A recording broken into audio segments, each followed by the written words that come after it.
Hey, welcome back to another Mind the Mic podcast. Here with a very, very special guest, legend of rugby league, the son of a legend of rugby league, Scotty Sattler. What's good, my man? How are you?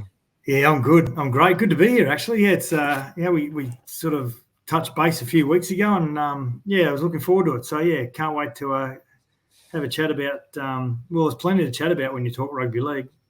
Yeah, 100%. Even just the man himself, brother. Like, I think what gets lost in a lot of these conversations is like people forget he's a humans. You know what I mean? I think people forget that part of it too, brother. Like, obviously, it's cool to like listen and learn about the footy and all that stuff. But I even just enjoy what did Scotty Sattler eat for breakfast when he was growing up? You know what I mean? What was he into? So that's kind of stuff I don't mind as well, brother. If you want to share, but if you just want to only stick to footy, then we'll do that as well, man. No problem. Happy to talk about whatever you want. Oh, beautiful. So anybody that might be listening that's like, who's the Scotty Sattler guy? Can you fill us in a little bit, brother? Give us a little bit. Well, I was a kid that obviously grew up in a rugby league family. I was conceived in the dressing sheds at Redfern Oval, South Sydney's home. And is that real? My father, yeah. So my father, of course, captained the Great Bunnies to 5 grand finals and won 4 of them. So yeah, grew up in a rugby league household ever since I could walk and talk. So sort of been part of my life pretty much my whole life. Grew up in the pub game as well. When my dad retired, we lived in the pubs that we owned in and around Queensland. So he moved up to Queensland in 1972, and from that point we basically lived in pubs. And he was a non-drinker, my dad. So you didn't even hold on before we get into that. So you're 71, 72. So you didn't really get to catch his golden years at the Bunnies or anything like that? No. So he retired at the Bunnies in 72. So I was too young, and I can vaguely remember about the age of 3, very vaguely remember him running on the field at Lang Park when he was playing for North Brisbane in 75. That was his last year, but I can vaguely remember something about footy boots and people playing. I can't really piece it together, but ever since he retired at the end of 75, we lived in pubs all around Queensland. And a non-drinker, you said your dad was? And he was a non-drinker his whole career, funnily enough. So he ended up being a publican and was a great publican.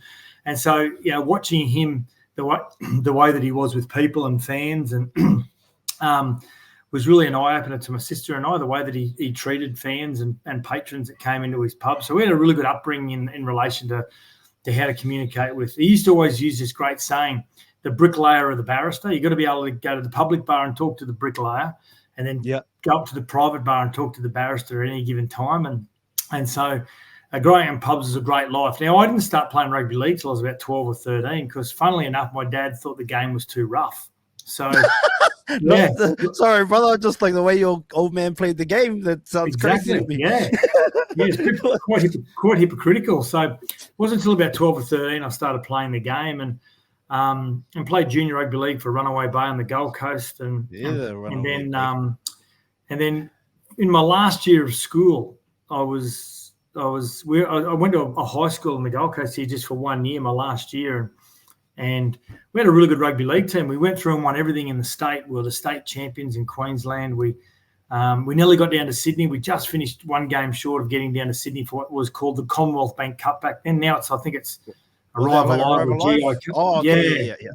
So we had a really good team, and from there it was sort of I got identified, made some rep teams, got identified, and then at the age of 18 I signed my first contract with what was then called the Gold Coast Seagulls. At first it was the Giants, then it was the Seagulls, then it was the Chargers, and now it's the Titans. And so from sort of 18, 19, about 19 I started the journey. I didn't think I was ever going to play rugby league. I didn't take it that seriously, to be quite honest, until I made like a Queensland schoolboys rep team, and then I got asked to go on trial for the Gold Coast Seagulls. I thought, I might be able to give this a bit of a go. That's when I actually started asking my dad for advice around rugby league. Oh, sure.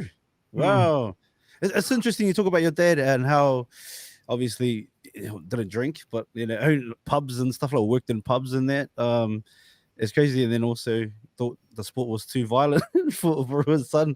That's what an interesting man, brother. But when I hear you talk about him not drinking, sort of reminds me of like the great Biggie Small says, "Don't get high on your own supply." So yeah, good on, pretty smart, to be honest, brother. Saved a bit of cash. Yeah, like he kept himself fit. You know, he prided himself on his fitness throughout his life. And then when we're in the pubs, I mean, talking about being brutal, the way that he played foot, like he was a very skillful rugby league player, my dad, but he was also renowned for sticking up for his teammates. And if anyone in the opposition side tried to stand over the forward pack, well, he was sort of like a little bit like the enforcer. And that's why when Clive Churchill made him the captain in '67, people said, "Are you crazy? Like, this guy's mad." So ended up turning him into a great leader, actually. But then growing up in the pubs, my sister and I, from a very early age, like single figures, we were exposed to a lot of things that probably kids should never be exposed to. With I bet. Every Friday night, knowing that my dad was the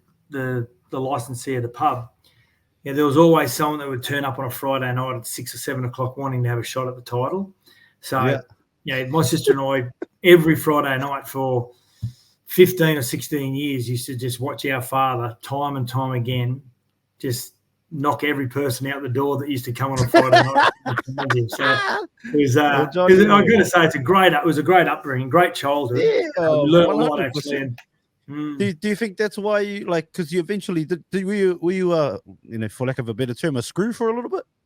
Was that true? Yeah, it was in the prisons. Yeah, I did.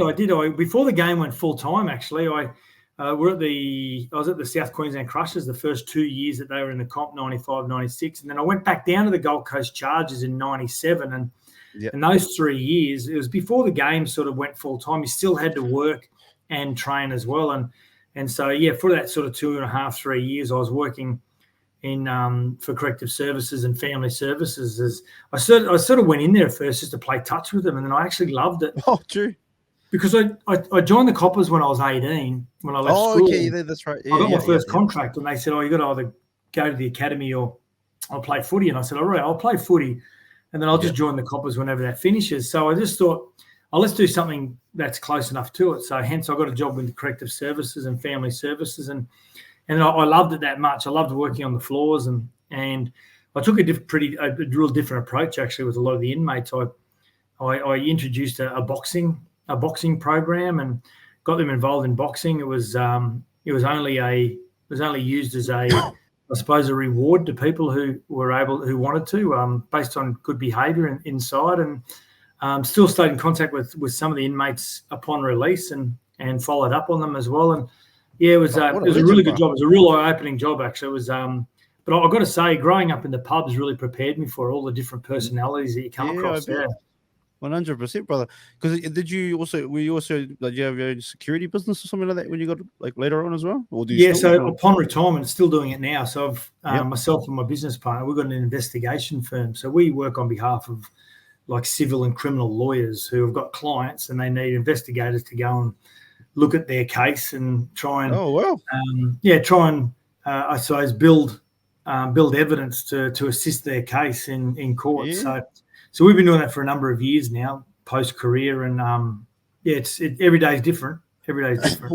What got you into that sort of, like, is that just from being in the like joining the Coppers in that? Or was I wanted to join the police, and then when I retired, I had a young family, and I thought it was probably not the right time to join. And then in saying that, I went to university and studied some units in criminology as well, and so my business partner now had a private investigation firm previously, and then I did a little bit of work for him, actually, on an AFL club, doing a risk assessment on an AFL club, and he asked me to come and do that because I was the general manager of rugby league at the Titans for 3 or 4 years there, and so I'd been in club land and doing that sort of work and looking at sort of all different risk advice, and then so I went down and did this job and enjoyed it and continued to study and then I just became a partner, and the rest is history. Yeah.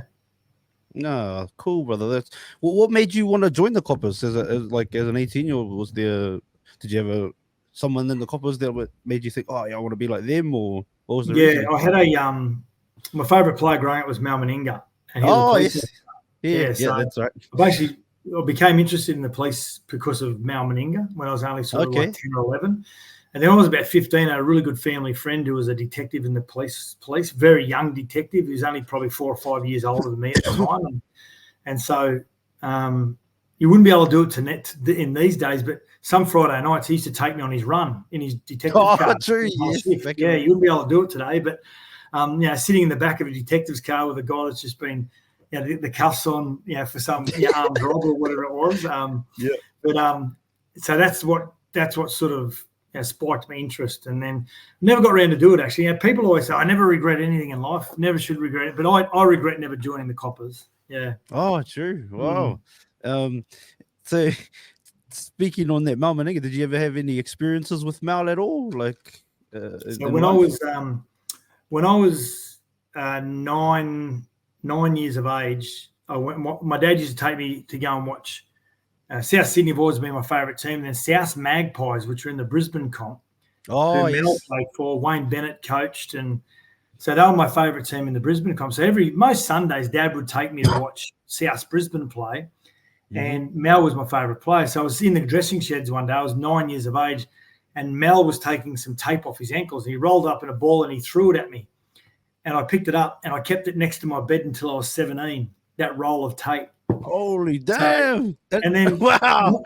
And then I was fortunate enough to play against Mal for a couple of years before he retired in '94, and then post-career had a bit to do with him, and still have a bit to do with him today because we do a lot of media for the same company, SEN, and Mal works for SEN as well. So I've had a fair bit to do with him post-career. Yeah, shout out to the big man. A lot of people, even from my neck of the woods over New Zealand, like I look up to Mal too, brother. A lot of the uncles and that always thought Mal was, the goat for a lot of people. Shout out to Mal. Yeah, he goes to, like, if he goes up to Papua New Guinea, which he's done quite a bit in his playing years and post-career, basically he can't move up there. He can't move. There's people up there that have named their children Meninga. Yeah, there's probably a new tribe up there called Meninga, brother. No, solid, man.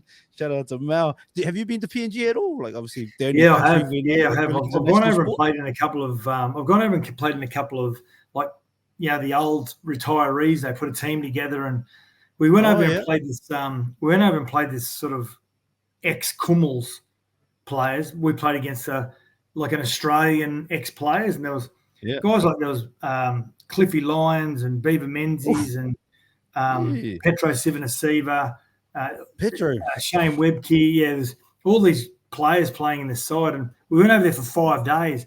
I've never experienced anything like it. Like, you get off the plane, you think the Beatles are in town. You're like, there's just people everywhere. It's just, and they just love their rugby league. And we, some of the instructions that you get, you can't leave the compound that you're staying in because it's just not safe. It's not that they want to do any harm to you. It's just that they overwhelm you with so many people. So it's really good, actually. You go over there with a bag full of clothes and you come back with a backpack just with a couple of shirts. Oh, true. Sounds like when I go to New Zealand, brother. Sounds like when I go to New Zealand, my family read all my stuff.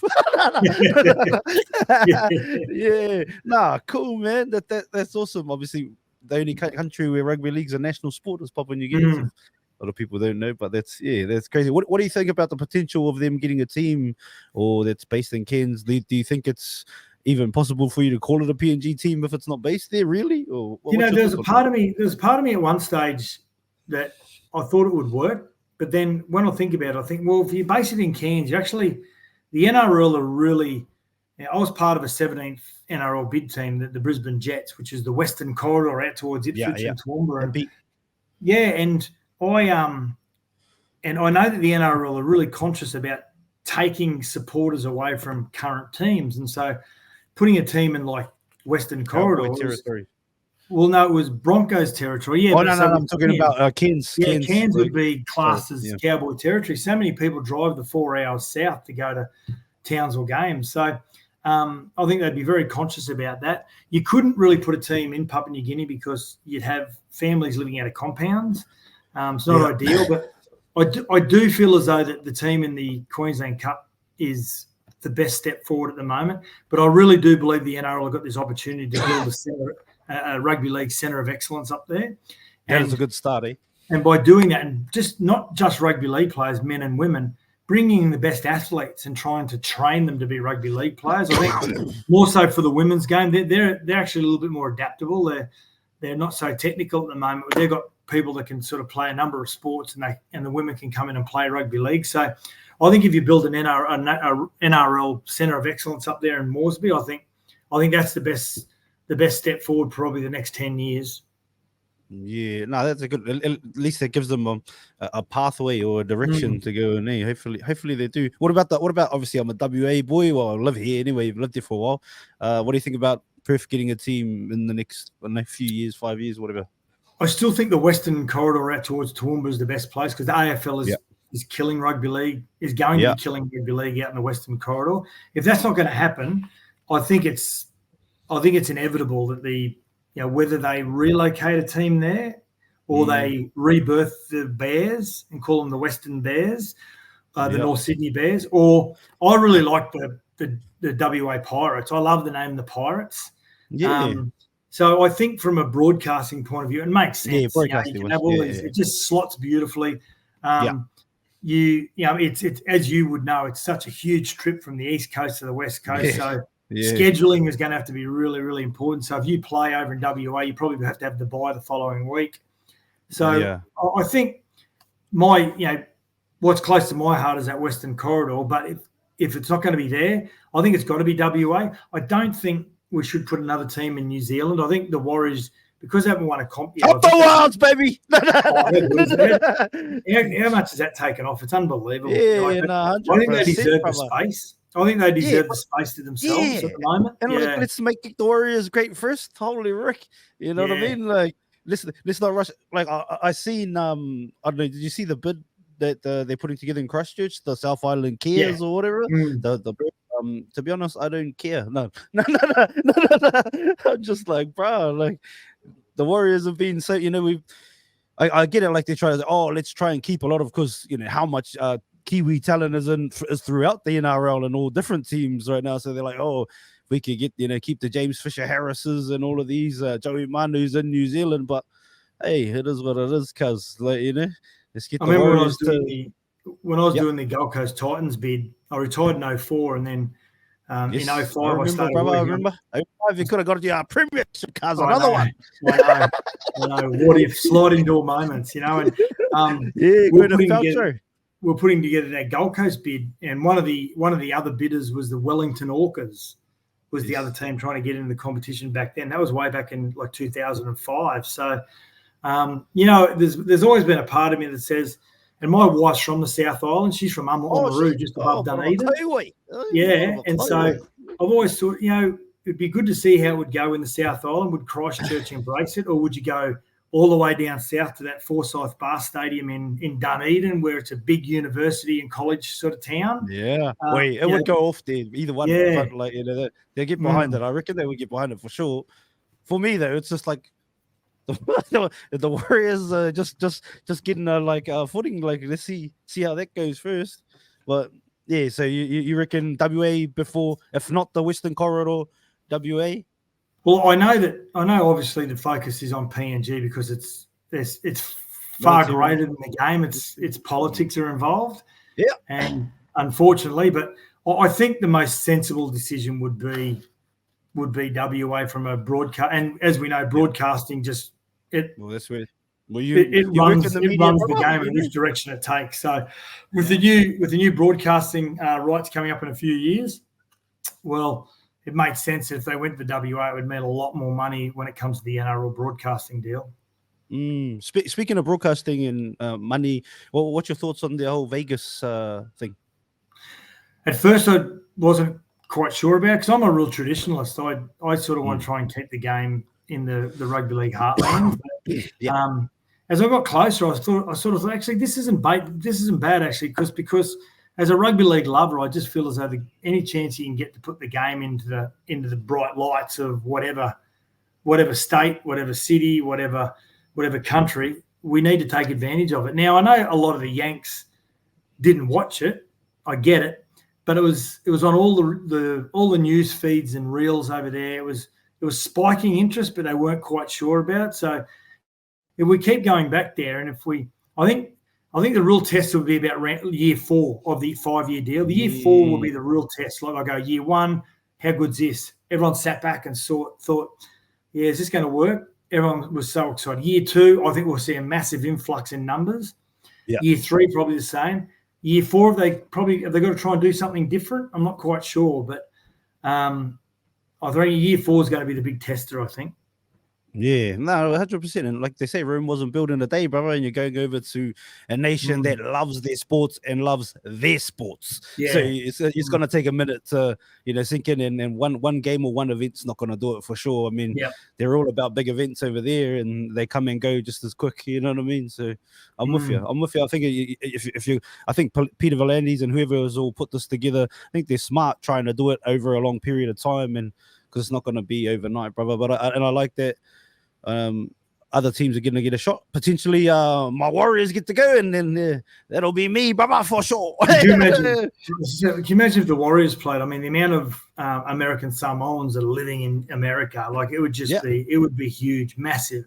Yeah, Polynesia, and there's quite a lot. I got a lot of like family members myself that like live in Vegas as well. Brother. Like there's quite a big community of Samoans, especially, but got a few cousins over there too. So like they all went to the game, and I was talking a couple of boys. I talked to a guy named Samu Manoa, who he's like one of the pioneers for rugby union over there. But he was keen to. He's always keen to get to the games as well. Talking about it, and he just couldn't get to mess up the timing this year. But he said he'll be keen next year. Yeah, and he's a USA Eagle and stuff like that. And went and played at like I don't know if you know Toulon, where Sonny Bill played, and many other great rugby players. He played over there as well.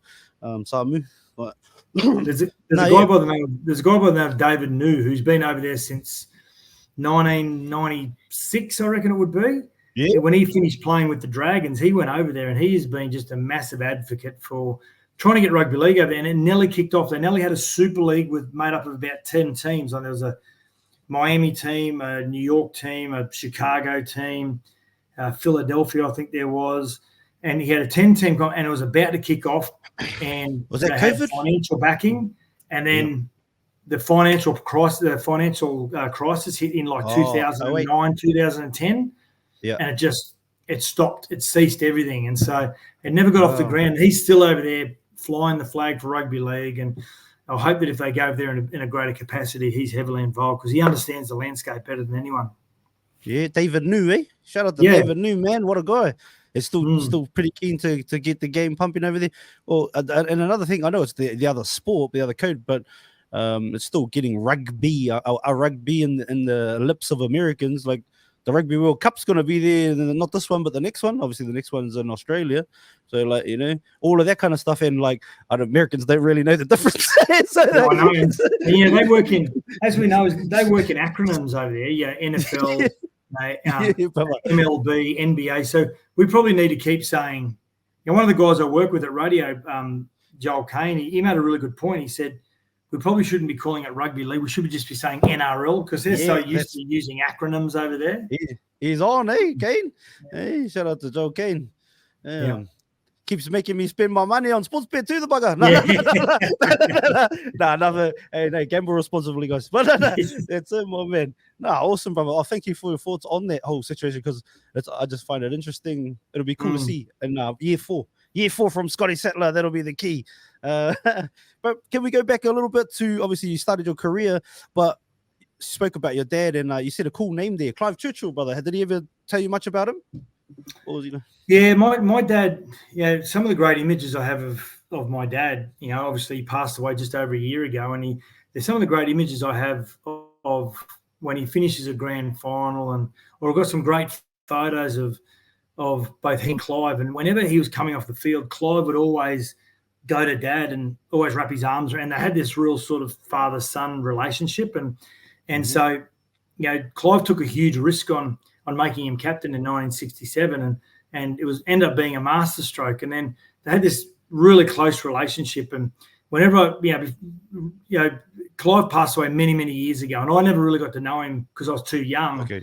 I wasn't old enough to sort of form a friendship with him. And but I just know that through his son Rodney, who I've known for a number of years, and Joyce, who's his wife, who who still gives the medal on the Clive Gives the Churchill medal. medal on grand final night. You know, so I've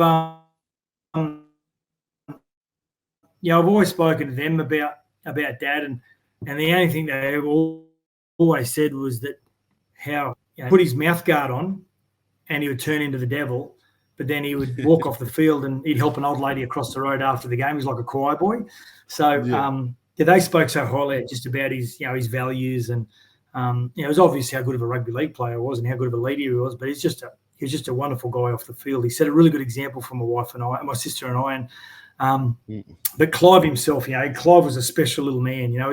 It's funny stories back then. We look at the full-time game now. Coaches are getting paid $1 million a year, and you're there, 50, 60 hours a week you're putting into the job, and it's highly stressful. Well, he was a taxi driver. Oh, but not Benji. Benji. Oh, he doesn't put in enough. He plays golf every day. But don't change Benji. Whatever you're doing, it's working. But, obviously. Up to Benji. Hey, from my hometown too, Whakatane. Let's go, Benji. Whakatane, Yeah, Whakatane boy, cuz. Let's go. Clive Churchill was a taxi driver back then. So what he used to do is on training nights, back then they trained Tuesday, Thursday, and Friday. Saturday and play Sunday. So Tuesday, Thursday, Saturday, he used to pull up in his taxi out the front of Redfern Oval while he was working. Yep. He'd then go and coach the team for an hour and then jump back in his cab and finish his shift. I mean, crazy. Wow. Yeah. But the commitment too to be like, to just, obviously you had to go provide and whatever, but still the love of rugby league. That's first grade coach too, eh? Wow. Yeah. Wow. What kind of jobs was your dad working when he was playing? He had the same job ever since he went to Sydney until he left, actually. He just worked as a sales rep. And back then it took you half a day to drive out to Penrith to go and see a client. Today it's about an hour. But he had the same job. Actually, funny, my mum and dad used to live in like the St. George, the Cogra sort of region. Okay, yeah. And he used to take this, because he was a country kid, he used to take this one road that he knew that he could get to the factory, and he took the same road for 6 years out of the 11 years that he was in Sydney. He took the same road for 6 years, and on the 7th year he picked up his good mate and teammate Bobby McCarthy one day. Yes. So Bobby was over his house, and Bobby said, "Can you drop me home?" And Bobby lived just near where the factory was, and the offices where Dad worked. So Dad started going this road, which he'd been taking for six years every day. Yeah. And Bobby McCarthy, who's a Redfern boy, said, "How come you're driving through here for?" He goes, "Oh, this is how I get to work." He said, "Nah." So Dad used to take this road that would take him 45 minutes to get to work. Yeah. Bobby McCarthy said, "No, you turn right here, left here, take you about 15, 20 minutes." So for 6 years, he took the long road until the local showed him which way to go. Yeah. The Bobby McCarthy. Yeah. No, cool, man. Smart front row. What a guy though, brother. So did he? Obviously, you didn't get to watch him play too much. So did he have much influence on you? Obviously, you as a human being, of course, you and your sister, and a lot of the stuff you got into later in life. Did he have much influence on you as a football player though? Like, did he give you much tips and all that kind of stuff? Yeah. When I sort of first got my first contract, I was in my final year of school. And I looked like I was going to make sort of rep teams. He started teaching me stuff about the position I was playing, which was second row lock. He started teaching me some stuff around that. But the one thing he always said to me, he said, "You're never going to be the superstar of a side. You're never going to be the guy that's going to be scoring a heap of tries." But one thing I can say to you is just the way that you play, he said, is the only advice I can give you is just be the fittest man that you possibly can. So pretty much for my whole 13 years, I was, I reckon there was one or two years there. I took my eye off the prize a little bit, but primarily for most of those years, I sort of prided myself on try and train as much as anyone else that was in my team, or I would, try and probably perceive that I was doing more than the people that I was playing against as well. So, I just religiously trained, every day, as long as I could. And that was just on the back of him as well. So he never, when I started playing first grade really early, and then I had 2 or 3 years of pretty long standing injuries like ankles and broken jaws and stuff like that. And then when I got back on again, your daddy's son, broken jaw. I just kept playing, So actually, the day I broke my jaw, it was in 1994, and my own teammate, he come in and clashed heads, and I remember after the game, so I finished the game, and I remember after the game, I was sitting in the grandstand with him, and I had these hot chips, and I was trying to eat the hot chips, and I was going, oh, I can't chew, bro. Yeah. And he goes, I can't chew. And he said, what's up? I said, I think I might have broken my jaw. He goes, don't be stupid. If you knew, listen, if you broke your jaw, you'd know if you broke your jaw. I went, oh, okay. So we got an X-ray that night. I had a couple of breaks through there. So it's funny how the game plays out actually, and obviously his wasn't broken. He's smashed. He smashed his in 4 places through there as well. Smashed. So he smashed. How did they fix that back in the bloody ancient Egypt days? Jesus. Yeah. Once back then, if you went off, you couldn't go back on. Did he have dramas? Oh, true. Did he have dramas with it? Like back. So they wired it. They wired it there, and they wired it there, and he was shut like that. And they separated his front teeth so he could fit a straw through it. And so for 12 weeks he was wired up.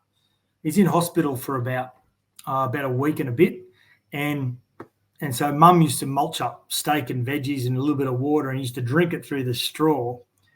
But the most harrowing thing he ever told me about it was, you know, when you lay in bed asleep and you have like a nightmare or something, you go and you jump. Oh, so yeah. He'd do that. He'd be laying in bed and he'd go, and his mouth would be wide, and he'd go, and he'd jump and go, and he'd rip all the wires and rip through his gums. Yeah. So they have to take him back and put him back in surgery and reattach it all. Far right. Yeah. He was a hard man. No. Yeah, 100%. Shout out to Johnny, man. Speaking about your career, brother, obviously a little bit of time at the Crushers first, because there's a few. So I was at the Gold Coast for 3 years, and then the Crushers started up. I went to the Crushers for the first 2 years, and in the second season of the Crushers, first year was an amazing year. Like 2 teams in Brizzy, there was so much hype around the new team, and then if Super League didn't come around, there still would have been 2 teams in Brisbane. But don't say that dreaded word, mate. No. Hey, like especially being the son of an staunch ARL man. Yeah, I know exactly. And so those 2 years at the start of the 1996 season, we're having a meeting before the games have even started, and our chairman and our CEO came in and said, "We've got no money. We can't pay you." So we basically. We turned up to training every day, every night, and we still wasn't a full-time game back then. So we work all day, turn up that afternoon, train all afternoon, play on the weekend, and then we're doing it basically for free. And then towards the end of the year, they said to us, "Oh, we've actually got some money, we can pay you." So we ended up getting about 19 cents in the dollar out of what was owed to us. So, I was only just newly married.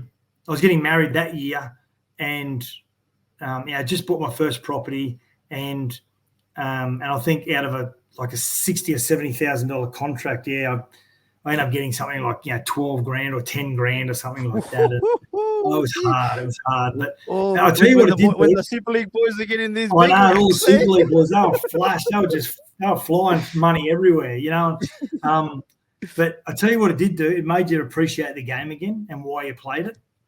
Yeah. Yeah. No, different. Well, what else do you got, hey, brother? If you're obviously meant to be at in the top league and professional, but you're not getting paid, pretty much fuck all. And then next minute, you're still good on you, brother. And then obviously no regrets there either about not going for the Super League or anything like that.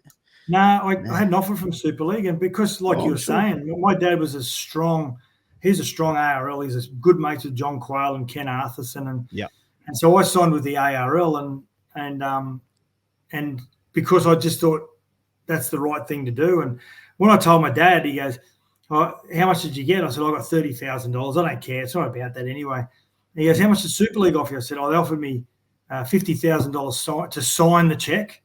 to sign that day, $50,000, and then there was about another $150,000 a year for like 4 or 5 years. He goes, "You idiot! Why didn't you sign?" I said, "Well, I signed because you're an ARL man." He goes, "Don't worry about me. Worry about yourself." Oh, damn! I worked out all right in the end, eh, brother? Like, well, we went. I went back to the Gold Coast in that Super League year, Super League ARL year, and I had to go back to where it started to sort of start my career again. I was glad I went back there and I started playing with some guys that I made my first grade debut with, guys like Jamie Goddard and those sort of guys. And is it the one that punched though, Joey? Yeah. Yeah. Give it to him, mate. That's it. Oh yeah, he can fight. He's a good scrapper. He's a really good street fighter, old Jimmy. And so I went back funny too. Bit of a funny guy, is he? Yeah, really funny. Yeah, just mad, crazy. And he's from a place called Mount Isa up the top of Queensland. Yeah, they're just all tough as teak up there. Tough as a $2 steak. And he's a great guy. He's a good friend. We've been great mates for a lot of years. And so I went back to the Chargers, and in that Super League ARL year, we made the finals that year. It's the first time the Gold Coast first grade side has ever made the finals. And we went through and made the finals. We won week 1 of the finals against Illawarra, went to week 2 against the Roosters, and it was what the Gold Coast needed, actually, because rugby league was starting to flail a fair bit on the Gold Coast, and it was a shot in the arm that the Gold Coast needed. So, and then at the end of 1998, halfway through 1998, I got word through a friend of mine it was still the New South Wales Rugby, or the ARL, that the Gold Coast Chargers were going to lose their license, along with the Western Reds and there were heaps of teams, Rams, and so that's when I played Penrith. We played Penrith on a Sunday afternoon, and we beat them comprehensively, and I had a really good game. And the next morning, Roy Simmons, the coach of Penrith, rang me and said, "Would you be interested in coming down and having a look at our facilities?" So I went down the following week and had a look, knowing that the Gold Coast Chargers, no one else had found out yet. I tried to tell all the guys that were there. They didn't believe me, and they all re-signed with the Gold Coast Chargers. Guys like Jamie Goddard and Clinton O'Brien, those Origin players, they re-signed with the Gold Coast. Wow. And I signed with Penrith, and then Royce Simmons, that's a great. He even won that medal that you talked about just before. The old Bruce. 1991, he won a comp with the Panthers up against Canberra and scored 2 tries in his last ever game. And just like your mate, another hooker winning Clive Churchill or Luke Prittis. Luke Prittis. This guy. Yeah. Still to this day, I've got to say, I know I'm probably a little bit biased, but when you look at just overall individual performances, it still ranks as probably top 3 greatest individual performances of all time. He wasn't meant to play that week. He 2 weeks before, he didn't play because he had a punctured lung, and then we played against the Warriors to beat them to make the grand final. And all week, remember that game? Because all of those games you smoked us all year. Every game and back home, you gave us a good hiding. Played 4 times that year, including the trial down at Invercargill, and we won sort of comfortably all 4 times. But that was the game Eric Watson, the owner, said, if you've got a Kiwi passport, you're getting for free. Yeah, that's right, brother. Yeah, I remember we ran out and there was just Kiwi fans everywhere. But anyway, and then that week leading in the grand final, he was basically bedbound, one because of the lung, and also he had a really big bout of nearly touched on pneumonia. And so we didn't think he was actually going to play Luke Prittis. And then he fronted up the last training session the day before and played the next night and just had like a 10 out of 10 game. If it was rugby league ratings, it would have been a 10 out of 10. Yeah. So what was that year like? Take us through obviously we're fast forwarding here. I'm not trying to keep you forever, brother. So fast forward us through that season, brother. Like, obviously you did sign with Penrith. What was your dad like when you were going to go back down to Sydney? Did you have confidence with the old man? I didn't like Sydney. I never liked Sydney as a place. Well, because you were at the Roosters first, you're like I just didn't like it. I wasn't emotionally mature enough to live down there, but different to Queensland too, brother. To go. I know it's not as laid back as Queensland, but but I remember when I was talking to Penrith, Manly, and South, and Dad said, "Who are you going to go to?" And I said, "Well, I'm not going to go to South because I wear jersey number 13. That's your club. That needs to remain that legacy." And I said, so I said to Manly and Penrith, and I said, and being a coast kid, I reckon probably going to Manly probably would make sense. And Dad said, beaches. If you ever go to Manly, I'll never watch you play another rugby league game ever again because he hated Manly. So he made it easy for me. I signed at Penrith, and then so the '99 year we had a pretty good year actually. And 2000 I reckon we probably should have won the comp, and we didn't obviously. And then 2001 we got the wooden spoon. We got the wooden spoon in 2001, and we had a mutiny going on within the club between sort of like a few players. They didn't like the coaching anymore. They thought Royce was too hard, and anyway they got him. What do you reckon? Was he? Oh. No, I loved him. He prided his game on everyone being as like fitter than everyone else in the comp. Yep. But unfortunately, what comes with that is a lot of injuries, and we had a lot of injuries, and unfortunately he fell on his sword, Royce. And then Johnny Lang came in. That 2002 year, we weren't much better. We were about third last or something like that. We weren't much better, but we'd gone from a coach that was very technical in Royce to a guy like John Lang who basically didn't have a game plan. It was just, it's all on effort. Everything's about an effort. Everything's about being there for your mate, and everything's about just making sure you're really disciplined and do everything really right. And so 2002, we were pretty ordinary. And then we played the Warriors in Invercargill in 2003, and we beat them really comfortably.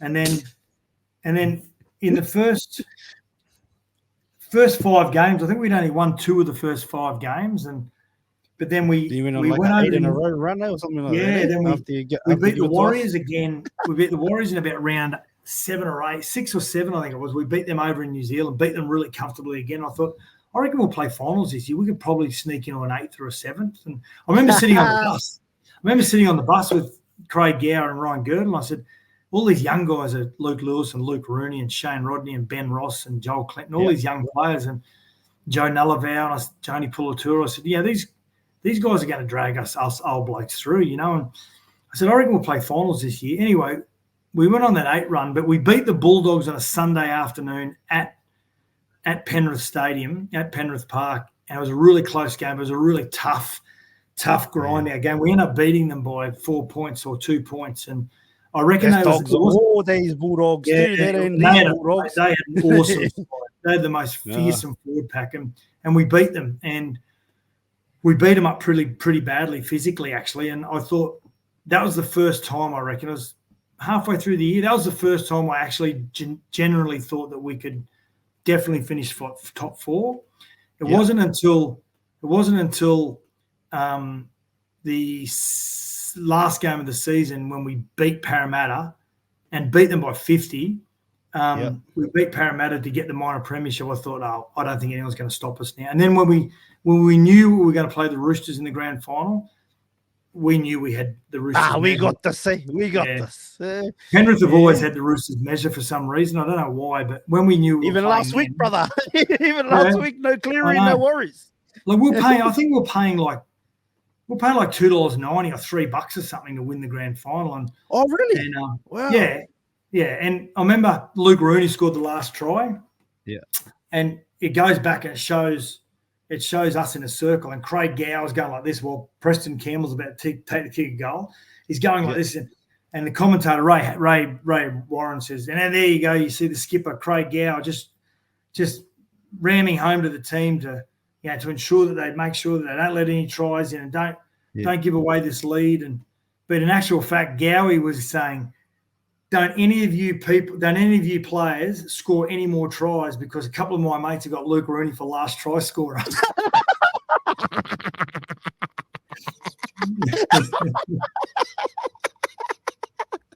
Let's go, Gowie.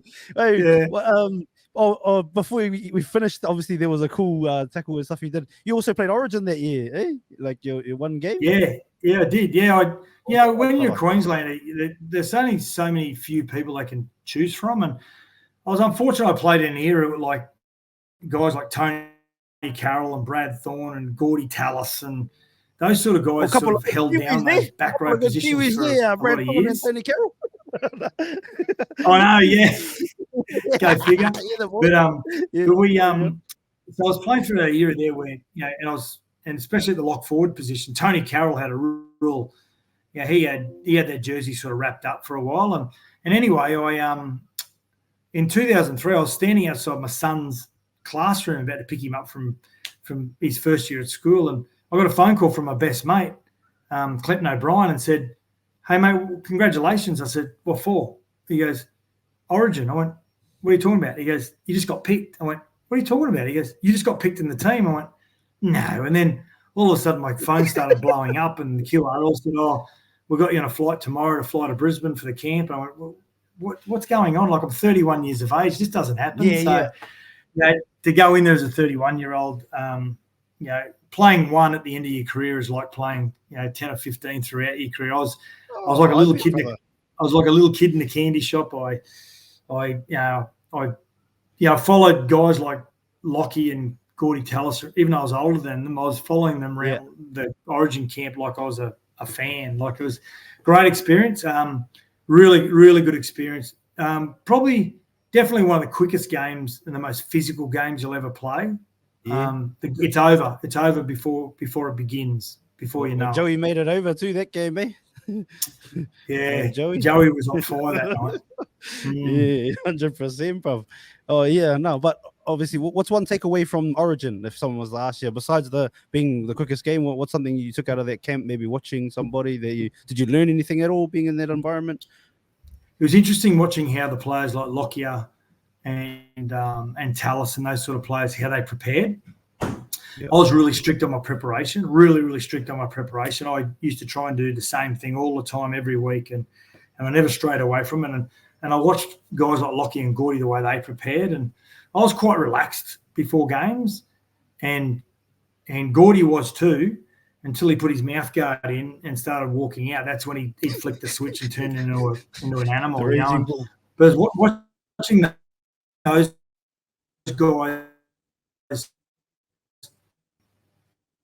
guys watching those guys work on a little tiny fine details of the game when you're sort of 20 years age, playing the ball correctly. I go, that's really like, so you'd be working on this tiny little thing. So what I took away from it was, and also Wayne Bennett was our coach, and it amazed me how he really doesn't have a game plan. It's much like John Lang was. His game plan was don't miss a tackle, be really aggressive, and always just be there for your mate, turn up for your mate. The little tiny areas of the game, you got to turn up for your mate. And he said, when Lockie wants the ball, just give it to him. That was it. That's it. Yeah. Wow. That's interesting, and especially in today's day and age with all the technology and all the science, like that, someone like Wayne can still be quite successful in a technology science dominated space.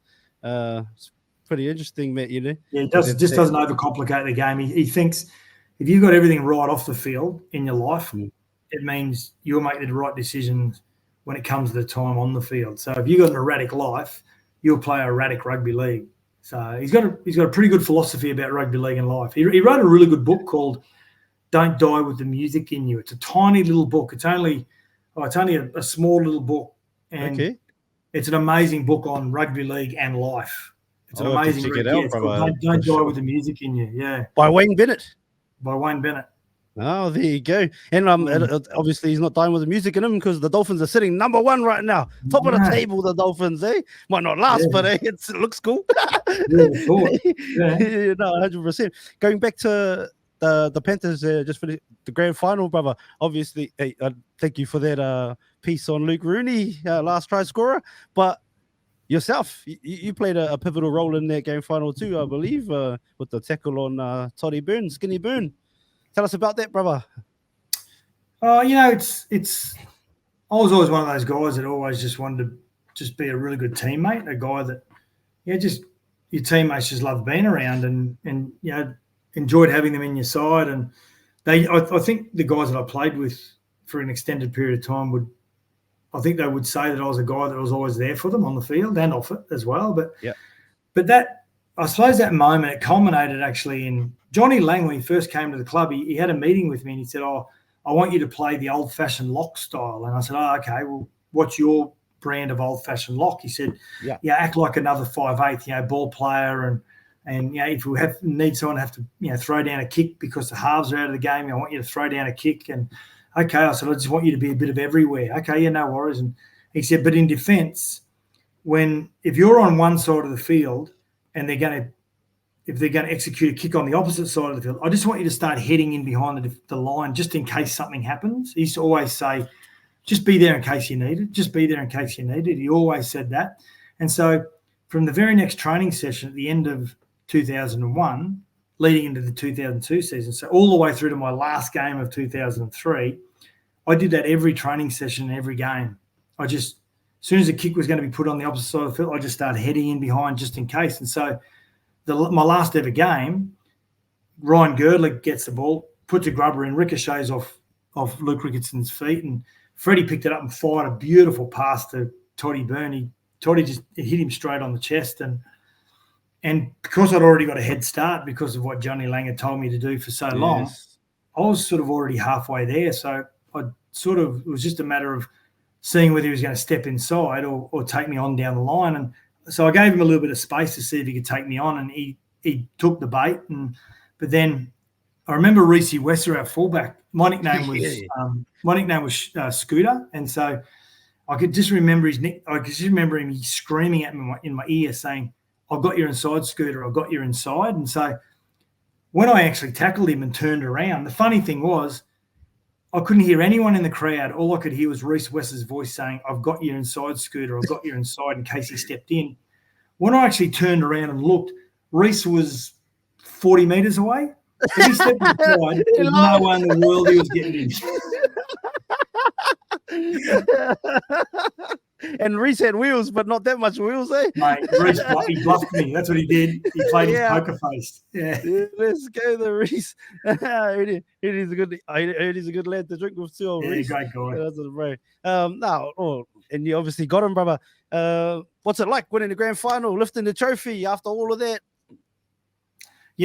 I'm glad I won one at the end of my career, because I remember myself and Ryan Girdler, and we were sort of in our 30s, early 30s, and we only had a couple of years left in our career, and we knew that. And so we burnt the candle at both ends that 2003 year. But I've got to say, I'm glad I won at the end of my career, because I remember it's like an image that was burned in my head on Mad Monday, the next day. And we're all celebrating. It's all exciting, and and you got the fans around you. And Penrith is such a small city that it just lives and breathes this rugby league. And I remember on the Mad Monday, we were at the Peachtree Hotel in Penrith, and I remember Luke Lewis and Luke Rooney and Shane Rodney, these young guys that were 19 years of age, winning a comp. They were just sitting there like slapping the pokies. Or, they'd have a drink and they'd go home. Like it's going to just happen every year. Come back the next day while all us older guys, we've been there for like 2 days, and they lob in and out whenever they like to. And Luke Lewis, I remember talking to Luke Lewis years later. He goes, "Mate, I just took it for granted. I'd win one in 03, and then it took him another 30 seasons to win another one with the Cronulla Sharks." Just insane. Like I'm glad I won at the end of my career, because it's a memory that's burnt into your mind, and where the other guys, like they're 19 years of age and thinking life is really easy. Yeah, beautiful, brother. A couple of quick questions before we do get out of here, if that's okay. Yep. Obviously, last year at Penrith, but you do another year at the Tigers. What was it like? What was Benji like at the time? Because obviously Benji goes on to win a comp the next year. What was a young Benji like? Freakish, absolute freak, highly intelligent. I've been saying since he got the job, I've actually been saying publicly, don't worry about this guy. He'll get it right eventually, because he's a highly intelligent guy. He's a really good communicator. Gets on well with everybody. He's just a good guy, Benji. But he knows his way around a group of people. He knows how to get his high school scores. Like he could have gone to university and done a pretty advanced degree, anything like physiotherapy, things like that. Like he's a really smart guy, so he'll make it work. Now, going to the Tigers, obviously I didn't want to leave Panthers, and because of the salary cap, we had all these young players coming through. I didn't at the time, but years later when I was dealing with the salary cap at the Gold Coast Titans, I understood that why I had to go and find another club. Yeah, we just didn't have enough money. We had all these young players. But, you know, the reason why I went to the Tigers is because I loved Tim Sheens when he was at Canberra as a coach. And I wanted to say that I'd been coached by Tim Sheens. And I'm glad I did, because even at the age of 32, he brought me in for a reason. One, for my experience, and two, he wanted to change their training ethics, the way they trained at the club. And I had a pretty simple message from Tim around that. But I actually learned a completely different way to look at the game under Tim. Like, he is so technical as a coach. He looks at you all different angles, the way that you can attack a team, the way that they wouldn't be thinking. And it was really interesting to look at. So I was glad that I did it, because even though I'd signed 2 years and my knee gave away on me at the end of that year, I really thoroughly enjoyed the season, and getting to be able to see this young superstar, Benji, who'd only played a couple of games the year before while he was at school, but to be able to witness him. I remember we were doing a basic 3 attackers on 2 defenders just in warm-up during the preseason, and we'd all gone through, and I remember, looking back, and it was just Benji with the footy and 2 defenders, and Tim said 2 more attackers go up, and Benji goes, "Don't worry about it, coach, I got it." He beat both defenders by himself in the grid. And I remember looking around at Roy Simmons, who was the assistant coach. I remember looking around him and going, he goes, "Mate, this kid could be anything. Could be absolutely anything." He was a good trainer, Benji. He was mature well beyond his years. He was great communicator with the players, even the experienced players. And he was cheeky, which was good. The best part about him. He was a cheeky, young, I think that's their Māori in him, brother. We be all pretty cheeky, cuz. Yeah. That's what comes, brother, for sure. And just speaking on him, I think too, what a lot of people forget, like, obviously he had a lot of reconstructions on his shoulder and stuff as a young fella, like, obviously small, like.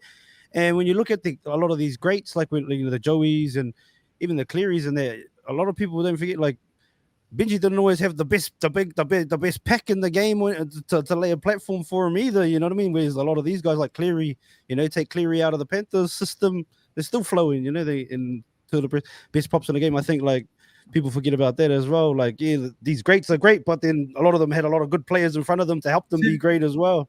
Yeah, you're right. The great players, some of the great players don't need a forward pack to lay a line for them. When people say, "Oh, the hooker didn't have a good game today because his forward pack didn't build a good platform," the really good hookers, like your Badirases and Benny Elias's and Cam Smith, they didn't need the forward pack to be winning the battle. They could just change the direction of the game.